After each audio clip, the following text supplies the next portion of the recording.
என் நெஞ்சில் குடியிருக்கும் என்னுடைய தோழர்களுக்கும் தோழிகளுக்கும் என்னுடைய வணக்கம். வணக்கம் வணக்கம்.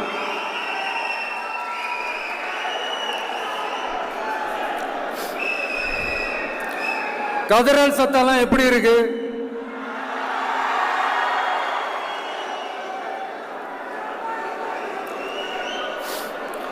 தமிழுக்கு அமுதென்று பேர், அந்த தமிழ் இன்ப தமிழங்கள் உயிருக்கு நேர். இன்னைக்கு தமிழ்நாடு இருக்கிற சூழல்ல நாம் ஒரு புதிய வரலாற்றை படைப்பதற்கு தயாராக வேண்டிய அவசியத்தை நீங்க எல்லாருமே நல்லா புரிஞ்சு வச்சிட்டு இருப்பீங்கன்னு நான் நம்புறேன். அரசியல்னா என்னங்க? ஒவ்வொரு குடும்பமும் நல்லா வாழணும்னு நினைக்கிறது அரசியலா? இல்ல ஒரே ஒரு குடும்பம் மட்டும் தமிழ்நாட்டை சொரண்டி நல்லா வாழணும்னு நினைக்கிறது அரசியலா? நீங்களே சொல்லுங்க, எது அரசியல்? எல்லாருக்கும் நல்லது நடக்கிறது தானே அரசியல். அதுதான் நம்ம அரசியலும். காட்சிக்கு திராவிடம், ஆட்சிக்கு திராவிட மாடல்னு தினம் தினம் மக்கள் பிரச்சனைகளை மடைமாற்றி மக்கள் விரோத ஆட்சியை மன்னர் ஆட்சி போன்று நடத்துற இவங்க, நமக்கு எதிராக இவங்க பண்ற செயல்கள் ஒன்னா ரெண்டாங்க. மாநாட்டில் ஆரம்பிச்சதுங்க. மாநாட்டில் ஆரம்பிச்சு அதுக்கப்புறமா நான் கலந்துக்கிட்ட அந்த புத்தக வெளியீட்டு விழா, நான் பறந்துரு போன அன்னைக்கு நம்மளுடைய 2ஆம் ஆண்டு துவக்க விழா அன்னைக்கெல்லாம் சிட்டிக்குள்ள எந்த ஹாலும் எந்த கல்யாண மண்டபம் கொடுத்துடக்கூடாதுன்னு அங்க போய் மகாபலிபுரத்தில் போய் அந்த ஃபங்க்ஷனை பண்றோம். ஏன் இன்னைக்கு பொதுக்குழு வரைக்கும் எங்கெல்லாம் எப்படியெல்லாம் தடைகள்?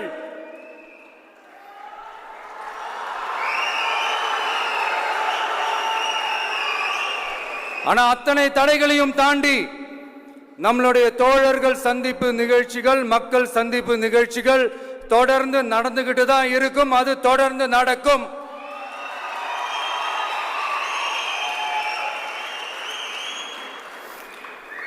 நம்மளுடைய தோழர்கள் அர்ஜுன் பிரதர், நிர்மல் குமார் பிரதர், நம்ம ரமேஷ் பிரதர், இவங்கெல்லாம் போட்டு அடி அடி நடிக்கிறாங்க. நாமளும் அதே மாதிரி அடிக்கணுமான்னு மனசுக்குள்ள ஒரு யோசனையா தான் இருக்கு.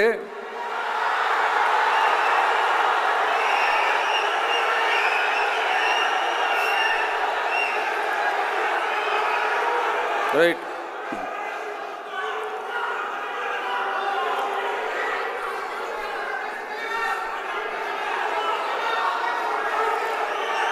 ஓகே, ரைட், புரிஞ்சிச்சு.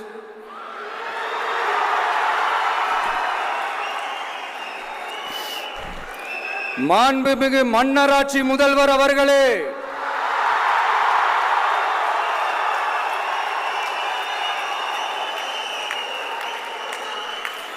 மாண்புமிகு திரு முத்துவேல் கருணாநிதி ஸ்டாலின் அவர்களே,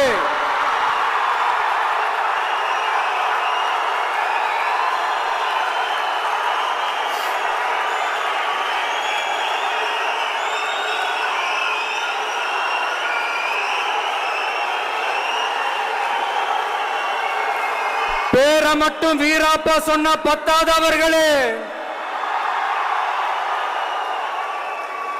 செயல்லையும் ஆட்சியிலையும் அதை காட்டணும் அவர்களே.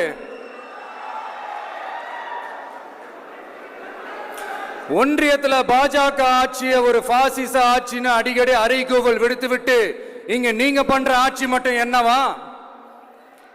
அதுக்கு கொஞ்சம் கூட குறைவில்லாத அதே பாசிச ஆட்சி தானே. ஒரு கட்சி தலைவனா ஜனநாயக முறைப்படி என் கழக தோழர்களையும் என் நாட்டு மக்களையும் பார்க்கறதுக்கோ சந்திக்கிறதுக்கோ தடை போடுறதுக்கு நீங்க யாருங்க?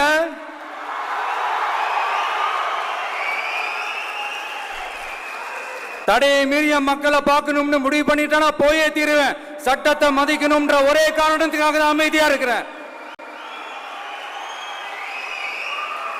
நேத்து வந்தவெல்லாம் முதலமைச்சர் ஆகணும்னு கனவு காண்றான்னு சொல்றீங்க. அது நடக்கவே நடக்காதுன்னு சொல்றீங்க. அப்படியே எந்த கட்சிக்கும் இல்லாத நெருக்கடியை தமிழக வெற்றி கழகத்துக்கு மட்டும் போட்டுக்கிட்டே இருக்கிறீங்க.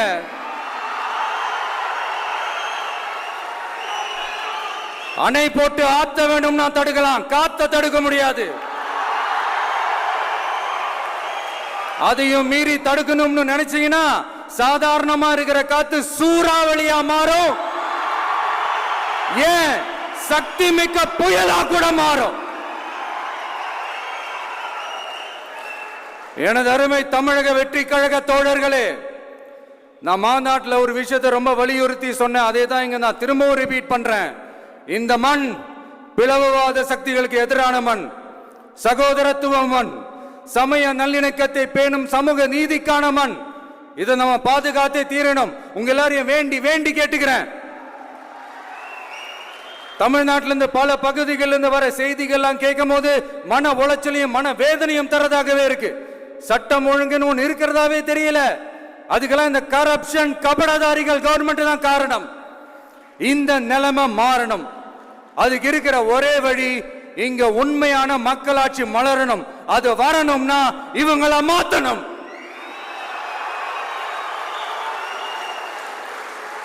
அதுக்கு என்ன வழி? அதுக்கு நாம என்ன செய்ய போறோம்?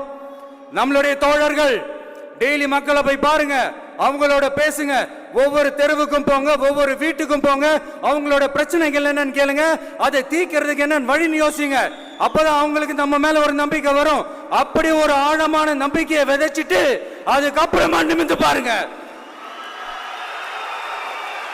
ஒவ்வொரு வீட்டோட உச்சிலையும் தமிழக வெற்றி கழகத்தோட இரட்டை போர் யானை வாகை மலர் கொடி தானா பறக்கும், தானா பறக்கும்.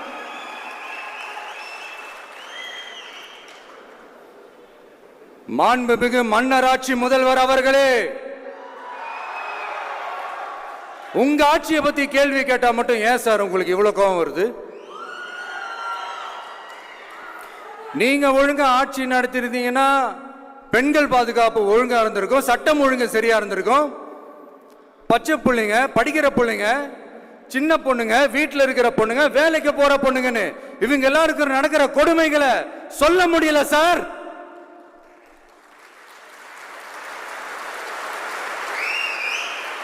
இதுல வேற உங்களை அப்பான்னு வேற கூப்பிடுறாங்கன்னு சொல்றீங்க.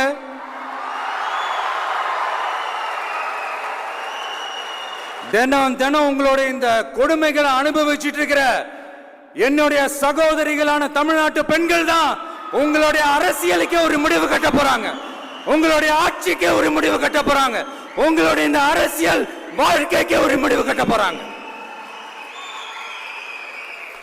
சரி, பெண்களோட லைஃப் தான் இப்படி போராட்டமா இருக்குன்னு பார்த்தா இங்க எத்தனை போராட்டங்கள்? பரந்தூர் போராட்டம், அரசு ஊழியர்கள் ஆசிரியர்கள் போராட்டம், போதைப் பொருள் எதிர்ப்பு போராட்டம், வரி உயர்வு போராட்டம், மீனவர்கள் போராட்டம், போக்குவரத்து ஊழியர்கள் போராட்டம், சாதிவாரி கணக்கெடுப்பு போராட்டம், சாம்சங் தொழிலாளர்கள், டங்ஸ்டன், விவசாயிகள் போராட்டம், மின்கட்டண உயர்வு எதிர்ப்பு போராட்டம், இஸ்லாமிய அமைப்புகள், செவிலியர்கள், மருத்துவர்கள், இந்த மாதிரி போராட்டங்கள். இதெல்லாம் சும்மா சாம்பிள் தான். இது இன்னும் சொல்லிட்டே போலாம், இந்த நாள் பத்தாது. ஆனா இந்த எல்லா போராட்டங்களுக்கும் தமிழக வெற்றி கழகம் கூட நிற்கும்.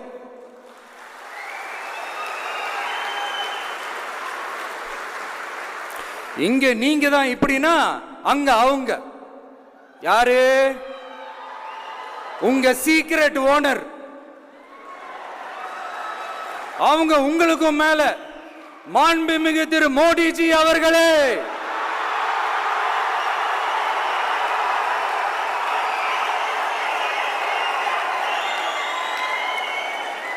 என்னமோ உங்க பேரெல்லாம் சொல்றதுக்கு எங்களுக்கு ஏதோ ஒரு பெரிய பயம் மாதிரியும் அப்படி ஒரு விஷயத்த சொல்லிடுறது. பேரை சொல்லணும், பேரை சொல்லணும், பேரை நான் ஒரு படத்துல சொல்லுவேனே, லியோவை பார்க்கணும், லியோவை பார்க்கணும், லியோவை பார்க்கணும்.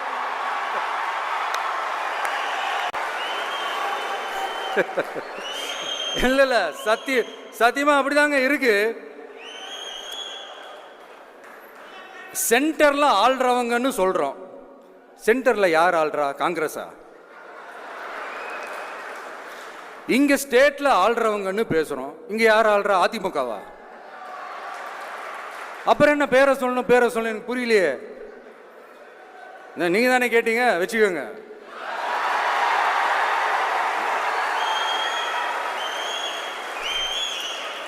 ஓட்டுக்காக காங்கிரஸ் கூட தேர்தல் கூட்டணி, கொள்ளையடிக்கிறதுக்காக உங்களோட அதாவது பாஜகவோட மறைமுக அரசியல் கூட்டணி,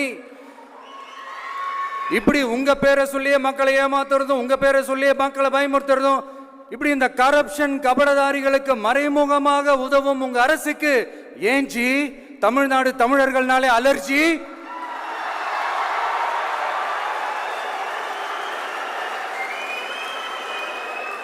தமிழ்நாட்டிலிருந்து வர ஜிஎஸ்டியே கரெக்டா வாங்கிக்கிறீங்க, ஆனா தமிழ்நாட்டுக்கு பட்ஜெட்ல நிதி ஒதுக்க மாட்டேங்கிறீங்க. இங்க படிக்கிற நம்ம பிள்ளைங்களோட படிப்புக்கு நிதி ஒதுக்க மாட்டேங்கிறீங்க, ஆனா மும்மொழி கொள்கையை திணிக்கிறீங்க. டீலிமிட்டேஷன் என்ற பேர்ல தமிழ்நாட்டோட பார்லிமெண்ட் சீட்ஸ்லையும் கை வைக்க பாக்குறீங்க. ஒரே நாடு ஒரே தேர்தல் நீங்க ஸ்டார்ட் பண்ணப்பவே புரிஞ்சிருச்சு பிரதமர் சார் உங்க பிளான் என்னன்னு, எங்கெல்லாம் எப்படியெல்லாம் எந்த திசைகள் எல்லாம் இந்த நாட்டை கொண்டு போலாம்னு. சார் உங்ககிட்ட நாங்க சொல்லிக்கிறதெல்லாம் தமிழ்நாட்டை கொஞ்சம் கேர்ஃபுல்லா ஹேண்டில் பண்ணுங்க சார்.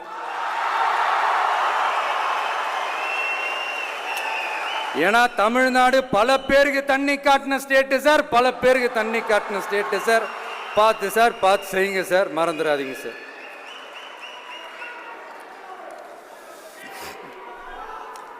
தமிழ்நாட்டு மக்களுக்கு இன்னைக்கு இந்த பொதுக்குழு வழியா ஒரு உத்தரவாதத்தை நாம கொடுக்க போறோம். நம்ம ஆட்சி, அதாவது உங்க ஆட்சி, உண்மையான மக்களாட்சி, தமிழக வெற்றி கழகம் தலைமையிலான அறுதி பெரும்பான்மை பெற்ற ஆட்சி, அதே சமயத்தில் அதிகார பகிர்வுடன் கூடிய ஆட்சி.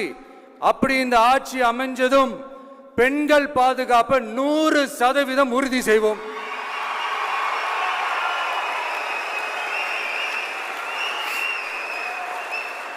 சட்டம் ஒழுங்கு ரொம்ப முறையா ஸ்ட்ரிக்டா வச்சிருப்போம். கல்வி, சுகாதாரம், மருத்துவம்னு அத்தனையிலையும் ரொம்பவே கவனம் செலுத்துவோம். அதுவும் எல்லாருக்கும் ஈஸியா ஈக்குவலா கிடைக்கிற மாதிரி செய்யறது தான் நம்ம டார்கெட்.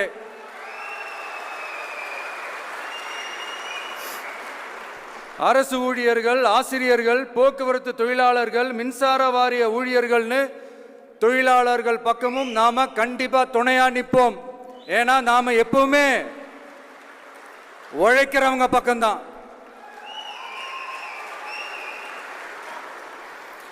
நம்ம தமிழ்நாடு விவசாய பூமி, இயற்கை வளங்கள் நிறைந்த மண். இந்த விவசாயத்துக்கும் இயற்கை வளங்களுக்கும் எதிரா எந்த விதமான ஒரு திட்டத்தையோ நடவடிக்கையோ கொண்டு வர்றதை எங்களால் ஏற்கவே முடியாது. எங்க மண்ணை, மக்களை பாதிக்கிற மாதிரி திட்டங்களை தயவு செஞ்சு செயல்படுத்தாதீங்க. அதை நாங்கள் எதிர்க்கவே செய்வோம். தமிழ்நாட்டை எல்லா வகையிலும் பாதுகாக்க வேண்டியது எங்களுடைய உரிமை, கடமை, கொள்கை எல்லாமே.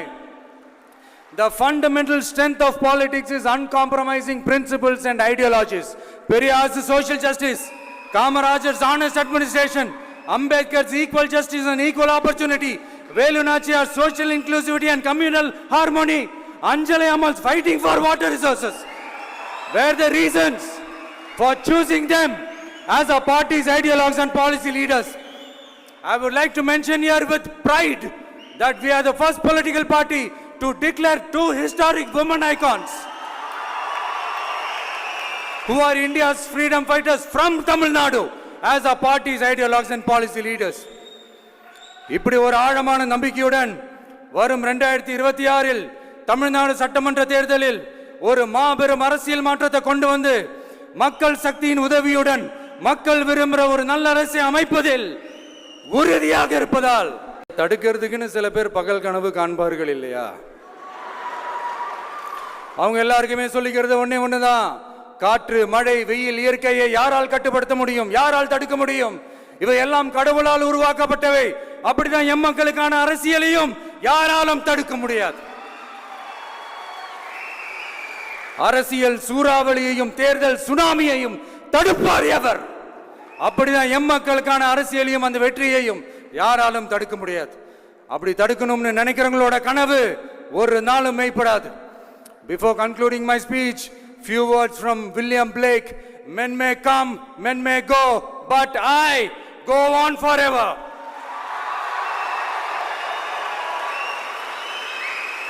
ஞாலம் கருதினும் கைகூடும், காலம் கருதி இடத்தார் செய்யின், ஏற்ற காலத்தையும் இடத்தையும் அறிந்து ஒரு செயலை செய்தால் பூவுலகம் முழுமையையும் வேண்டினாலும் அது கைவசப்படும் என்ற திருக்குறளுடன் என்னுடைய நன்றி உரையை நிறைவு செய்கிறேன். பார்த்துக்கிட்டே இருங்க. அடுத்த வருஷம் இது வரைக்கும் தமிழ்நாடு சந்திக்காத ஒரு வித்தியாசமான ஒரு தேர்தலை சந்திக்கும்.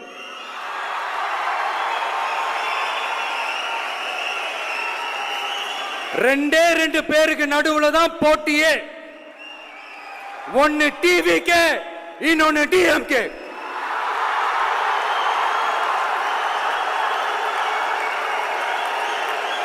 கான்பிடண்டா இருங்க, நல்லதே நடக்கும், வெற்றி நிச்சயம். மீண்டும் சந்திக்கும் வரை நன்றி, வணக்கம்.